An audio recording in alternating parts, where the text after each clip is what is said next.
bienvenue dans cette exploration des sources. Aujourd'hui, on plonge, on va décortiquer des extraits du livre des Maîtres du Monde de Robert Charroux.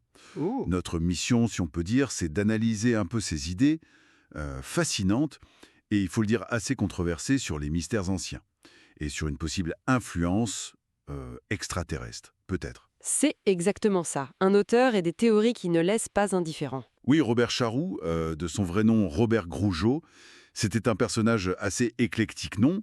Écrivain, explorateur autoproclamé, Tout à fait. Journaliste aussi et fondateur du fameux Club de l'insolite. voilà. Connu pour ses théories, bon, souvent qualifiées de pseudo-scientifiques, assez hors des sentiers battus, hein. Clairement. D'ailleurs, le livre s'ouvre sur une citation attribuée à un certain Sancognaton, et écrite il y a 4000 ans. Ah oui. Accrochons-nous. C'est une bonne introduction à Charroux, en effet. Alors, pour étayer ses idées, Charroux, il présente des énigmes architecturales, des trucs archéologiques. Oui. Il mentionne par exemple des tours hermétiques sans porte ni fenêtre dans le Gers, en Charente. Mhm. Et selon certains initiés qu'il cite, elles émettraient des messages. Bon, D'accord. Des messages. Comme... ah, ça, il ne le détaille pas vraiment, hein, c'est plus une affirmation un peu mystérieuse. Et puis, il y a cette pyramide à Phallicon, en Provence. Oui, près de Nice. C'est ça. Elle recouvrirait d'immenses temples souterrains, vieux de 4000 ans, pour des rites d'initiation. Encore une histoire de souterrain et de secret. Toujours. Et le clou du spectacle, peut-être, c'est cette dalle gravée au Yucatan. La fameuse dalle de Palenque, je crois. Oui, c'est souvent celle qui est citée. Elle dépeint un personnage dans une position qui fait vraiment penser à un pilote dans une machine.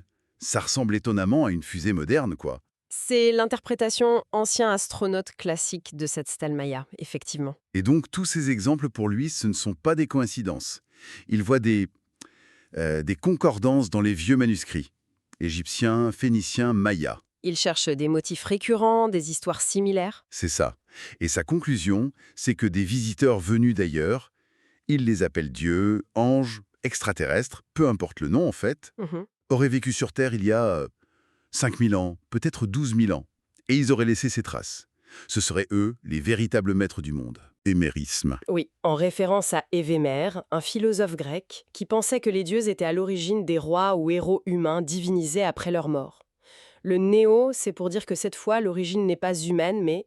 Extraterrestre. D'accord, je vois. L'idée centrale, c'est donc que les figures divines des mythologies anciennes, eh bien, ce n'étaient pas des êtres surnaturels, mais des visiteurs bien réels, humanoïdes, venus d'autres planètes. Avec une technologie avancée, j'imagine. Exactement. Une technologie tellement supérieure qu'elle paraissait magique, divine aux yeux des humains de l'époque. On pense souvent à Erich von Däniken pour cette théorie, non? Avec son livre Chariots of the Gods. Oui, c'est lui qui l'a popularisé mondialement en 1968. Mais c'est important de dire que les racines, elles sont plus anciennes. Ah oui. On trouve déjà des idées similaires chez Helena Blavatsky, la fondatrice de la théosophie, à la fin du 19e siècle. Et Robert Charroux lui-même y publiait déjà sur ce sujet en 1962. Ah, avant von Däniken, donc. Bien avant. Il a vraiment été un pionnier en France pour populariser ces concepts-là. D'accord, donc Charroux, un précurseur. Mais alors, sur quoi repose cette théorie, concrètement? Au-delà de ces quelques exemples architecturaux ou artistiques. Eh bien, elle s'articule autour de plusieurs grands arguments qu'on retrouve chez la plupart de ses partisans. Ok. Premièrement, l'argument technologique, si on veut.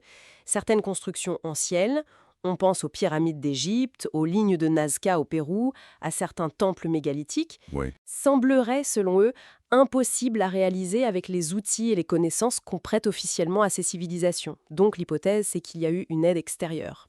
Une aide extraterrestre. C'est ça. Deuxième point, l'interprétation des textes anciens et de l'art. On va chercher dans les Védas hindous des descriptions de Vimanas, des sortes de chars volants, Mhm. ou alors on va regarder des peintures rupestres préhistoriques et y voir des figures avec des casques, des combinaisons, qui sont réinterprétées comme des astronautes. D'accord. La dalle de Palenque refera là-dedans, j'imagine. Tout à fait. Troisième pilier, l'idée d'une influence directe sur l'évolution ou le développement humain. C'est-à-dire? Que ces visiteurs auraient pu nous apprendre l'agriculture, l'écriture, l'astronomie, nous donner un coup de pouce civilisationnel en quelque sorte. Et les théories les plus audacieuses vont même jusqu'à suggérer une intervention génétique pour accélérer notre évolution. Ah oui, carrément. Oui, oui. Et enfin, quatrièmement, il y a un argument plus psychologique, anthropologique. Lequel? L'idée que, face à une technologie écrasante, incompréhensible, les peuples anciens auraient tout naturellement divinisé ces êtres venus du ciel. Un peu comme... Un peu comme les cultes du cargo qu'on a observés dans le Pacifique au XXe siècle. Ah oui, ces histoires de populations isolées qui se mettent à vénérer les avions et les soldats après un premier contact pendant la guerre. Exactement. Confrontées à des avions, des radios, des conserves, elles ont intégré ces éléments dans leur système de croyance, parfois en attendant le retour des dieux porteurs de richesses. L'analogie est souvent faite. D'accord. Merci, c'est très clair sur les fondements de la théorie.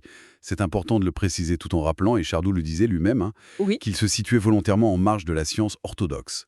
Il cherchait une vérité fantastique, disait-il, dans un univers parallèle. c'est ça. Ces travaux sont donc classés dans la pseudoscience.